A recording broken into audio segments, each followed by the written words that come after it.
Chapter 7. The Piper at the Gates of Dawn. The willow wren was twittering his thin little song, hidden himself in the dark selvage of the riverbank.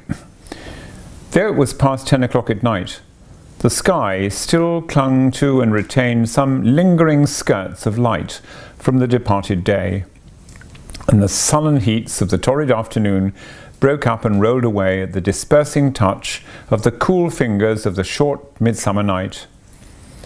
Mole lay stretched on the bank, still panting from the stress of the fierce day that had been cloudless from dawn to late sunset. He waited for his friend to return. He had been on the river with some companions, leaving the water rat free to keep an engagement of long standing with Otter, and he had come back to find the house dark and deserted, and no sign of Rat, who was doubtless keeping it up late with his old comrade. It was still too hot to think of staying indoors, so he lay on some cool dock leaves and thought over the past day and its doings and how very good they all had been. The rat's light footfall was presently heard approaching over the parched grass. "Oh, the blessed coolness," he said, and sat down gazing thoughtfully into the river, silent and preoccupied. "You stayed to supper, of course," said the mole presently. "Simply had to," said the rat. "They wouldn't hear of my going before. You know how kind they always are. And they made things as jolly for me as ever they could, right up to the moment I left. But I felt a brute all the time, as it was clear to me they were very unhappy, though they tried to hide it. Mole, I'm afraid they're in trouble.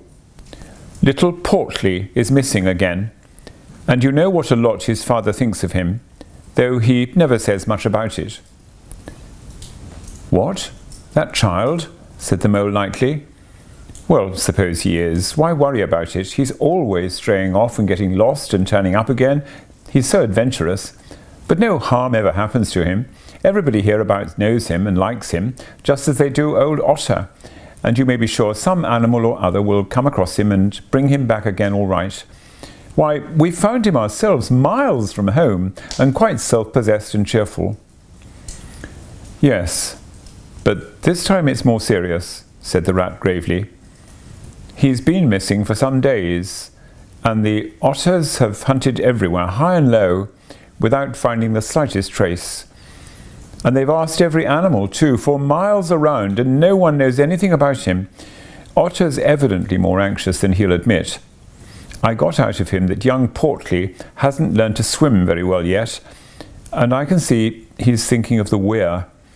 There's a lot of water coming down still, considering the time of year, and the place always had a fascination for the child. And then there are, well, traps and things, you know. Otter's not the fellow to be nervous about any son of his before it's time. And now he is nervous. When I left, he came out with me, said he wanted some air and talked about stretching his legs, but I could see it wasn't that. So I drew him out and pumped him and got it all from him at last. He was going to spend the night watching by the ford. You know the place where the old ford used to be, in bygone days before they built the bridge." "Oh, I know it well," said the mole. "But why should Otter choose to watch there?"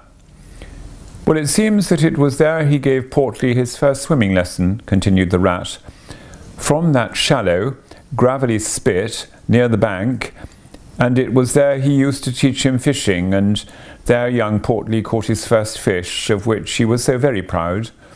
The child loved the spot, and Otter thinks that if he came back, wandering back from wherever he is, if he is anywhere by this time, poor little chap, he might make for the ford he was so fond of. Or, if he came across it, he'd remember it well and stop there and play, perhaps. So Otter goes there every night and watches, on the chance, you know, just on the chance." They were silent for a time, both thinking of the same thing. The lonely, heart-sore animal crouched by the ford, watching and waiting the long night through, on the chance. "Well, well," said the rat presently, "I suppose we ought to be thinking about turning in. but he never offered to move. "Rat," said the mole, "I simply can't go and turn in and go to sleep and do nothing, even though there doesn't seem to be anything to be done. We'll get the boat out and paddle upstream. The moon will be up in an hour or so, and then we will search as well as we can. Anyhow, it will be better than going to bed and doing nothing." "Well, that's just what I was thinking myself," said the rat. "It's not the sort of night for bed anyhow. And daybreak is not so very far off, and then we may pick up some news of him from early risers as we go along." They got the boat out, and the rat took the sculls, paddling with caution. Out in midstream there was a clear, narrow track that faintly reflected the sky. But wherever shadows fell on the water from bank, bush or tree, they were as solid to all appearance as the banks themselves, and the mole had to steer with judgment accordingly. Dark and deserted as it was, the night was full of small noises, song and chatter and rustling, telling of the busy little population who were up and about, plying their trades and vocations through the night till sunshine should fall on them at last and send them off to their well-earned repose. The water's own noises, too, were more apparent than by day, its gurglings and cloops more unexpected and near at hand, and constantly they started at what seemed a sudden clear call from an actual articulate voice. The line of the horizon was clear and hard against the sky, and in one particular quarter it showed black against a silvery climbing phosphorescence that grew and grew. And at last, over the rim of the waiting earth, the moon lifted with slow majesty till it swung clear of the horizon and rode off free of moorings.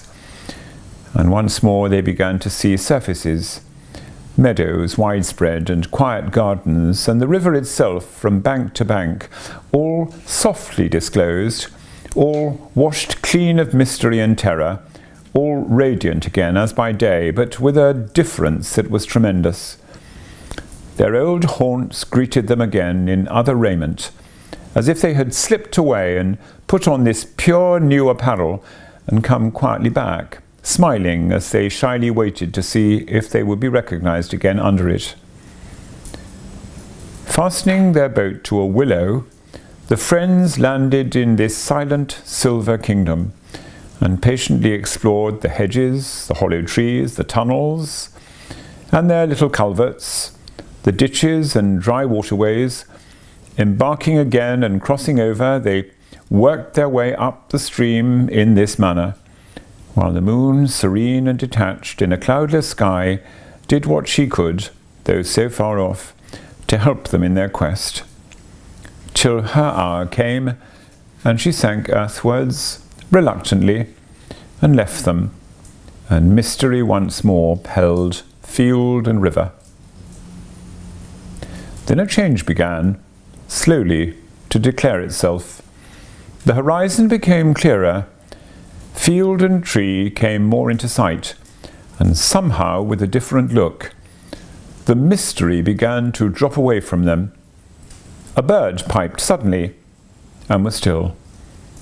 And a light breeze sprang up and set the reeds and bulrushes rustling. Rat, who was in the stern of the boat while Mole sculled, sat up suddenly and listened with a passionate intentness. Mole, who with gentle strokes was just keeping the boat moving while he scanned the banks with care, looked at him with curiosity. "It's gone," sighed the rat, sinking back in his seat again. "So beautiful and strange and new. Since it was to end so soon, I almost wish I had never heard it, for it has roused a longing in me that is pain, and nothing seems worthwhile but just to hear that sound once more and go on listening to it forever. No, there it is again," he cried, alert once more. Entranced, he was silent for a long space, spellbound. "Now it passes on, and I begin to lose it," she said presently. "Oh, Mole, the beauty of it! The merry bubble and joy, the thin, clear, happy call of the distant piping, such music I never dreamed of, and the call in it is stronger even than the music is sweet. Row on, mole, now, for the music and the call must be for us. The mole, greatly wondering, obeyed. I hear nothing myself, he said, but the wind playing in the reeds and rushes and osiers. The rat never answered, if indeed he heard. Rapt, transported, trembling, he was possessed in all his senses by this new divine thing that caught up his helpless soul and swung and dandled it, a powerless but happy infant in a strong, sustaining grasp. In silence, Mole rowed steadily, and soon they came to a point where the river divided, a long backwater branching off to one side. With a slight movement of his head, Rat, who had long dropped the rudder lines, directed the rower to take the backwater. The creeping tide of light gained and gained, and now they could see the colour of the flowers that gemmed the water's edge. Clearer and nearer still, cried the rat joyously. Now you must surely hear it. Ah, at last, I see you do. Breathless and transfixed, the mole stopped rowing as the liquid run of that glad piping broke on him like a wave, caught him up and possessed him utterly. He saw the tears on his comrade's cheeks and bowed his head and understood. For a space they hung there, brushed by the purple loosestrife that fringed the bank. Then the clear imperious summons that marched hand in hand with the intoxicating melody imposed its will on Mole, and mechanically he bent to his oars again. And the light grew steadily stronger, but no birds sang as they were wont to do at the approach of dawn, and but for the heavenly music all was marvellously still. On either side of them, as they glided onwards, the rich meadow grass seemed that morning of a freshness and a greenness unsurpassable. Never had they noticed the roses so vivid, the willow herb so riotous, the meadow sweet so odorous and pervading. Then the murmur of the approaching weir began to hold the air, and they felt a consciousness that they were nearing the end, whatever it might be, that surely awaited their expedition. A wide half-circle of foam and glinting lights and shining shoulders of green water. The great weir closed the backwater from bank to bank, troubled all the quiet surface with twirling eddies and floating foam streaks, and deadened all other sounds with its solemn and soothing rumble. In midmost of the stream, embraced in the weir's shimmering arm spread, a small island lay anchored, fringed close with willow and silver birch and alder. Reserved, shy, but full of significance, it hid whatever it might hold behind a veil, keeping it till the hour should come, and with the hour those who were called and chosen. Slowly, but with no doubt or hesitation whatever, and in something of a solemn expectancy, the two animals passed through the broken, tumultuous water, and moored their boat at the flowery margin of the island. In silence they landed, and pushed through the blossom and scented herbage and undergrowth that led up to the level ground, till they stood on a little lawn of a marvellous green, set round with nature's own orchard trees, crabapple, wild cherry, and sloe. This is the place of my song dream, the place the music played to me, whispered the rat as if in a trance. Here, in this holy place, here, if anywhere, surely, we shall find him. Then suddenly the mole felt a great awe fall upon him, an awe that turned his muscles to water, bowed his head, and rooted his feet to the ground. It was no panic terror. Indeed, he felt wonderfully at peace and happy, but it was an awe that smote and held him, and without seeing, he knew it could only mean that some august presence was very, very near. With difficulty he turned to look for his friend, and saw him at his side, cowed, stricken, and trembling violently. And still there was utter silence in the populous bird-haunted branches around them, and still the light grew and grew.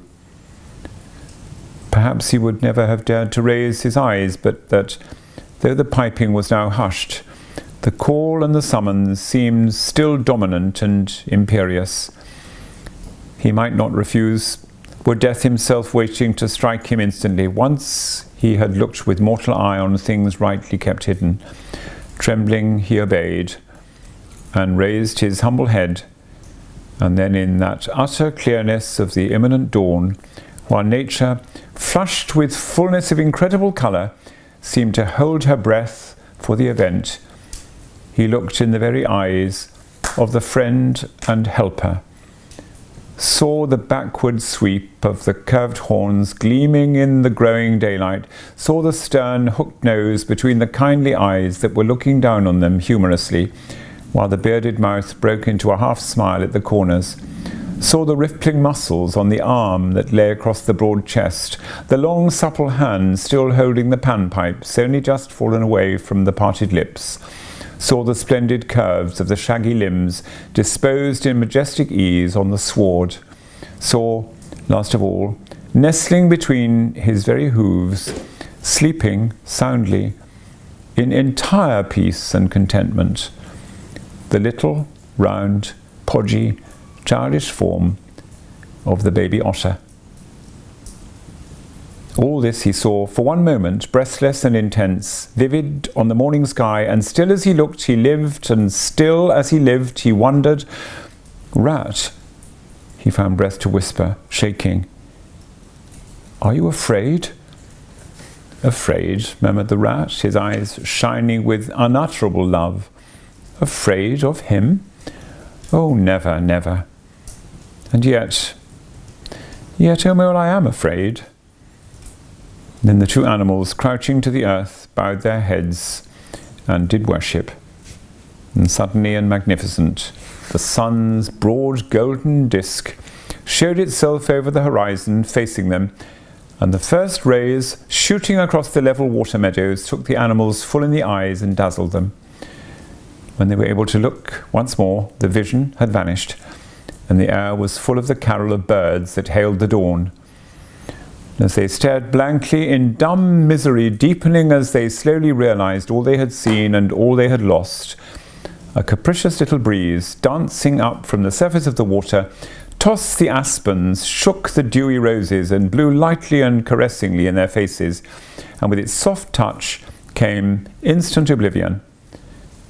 For this is the last best gift that the kindly demigod is careful to bestow on those to whom he has revealed himself in their helping, the gift of forgetfulness, lest the awful remembrance should remain and grow and overshadow mirth and pleasure, and the great haunting memory should spoil all the afterlives of little animals helped out of difficulties, in order that they should be happy and light-hearted as before.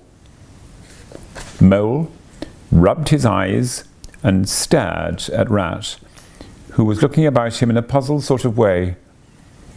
"I beg your pardon, what did you say, Rat?" he said. I think I was only remarking," said Rat slowly, "that this was the right sort of place, and that here, if anywhere, we should find him. And look, why there he is, the little fellow." And with a cry of delight, he ran towards the slumbering Portly. But Mole stood still a moment, held in thought, as one wakened suddenly from a beautiful dream, who struggles to recall it and can recapture nothing but a dim sense of the beauty of it, the beauty, till that too fades away in its turn, and the dreamer bitterly accepts the hard, cold waking and all its penalties. So Mole, after struggling with his memory for a brief space, shook his head sadly and followed the rat. Portly woke up with a joyous squeak and wriggled with pleasure at the sight of his father's friends, who had played with him so often in past days. In a moment, however, his face grew blank, and he fell to hunting round in a circle with pleading whine, as a child that has fallen happily asleep in its nurse's arms and wakes to find itself alone and laid in a strange place, and searches corners and cupboards and runs from room to room, despair growing silently in its heart. Even so Portly searched the island and searched, dogged and unwearying, till at last the black moment came for giving it up and sitting down and crying bitterly. The mole ran quickly to comfort the little animal, but Rat, lingering, looked long and doubtfully at certain hoof marks deep in the sward. "Some great animal has been here," he murmured slowly and thoughtfully, and stood musing, his mind strangely stirred. "Come along, Rat," called the mole. "Think of poor Otter waiting up there by the ford." Portly had soon been comforted by the promise of a treat, a jaunt on the river in Mr. Rat's real boat, and the two animals conducted him to the waterside, placed him securely between them in the bottom of the boat, and paddled off down the backwater.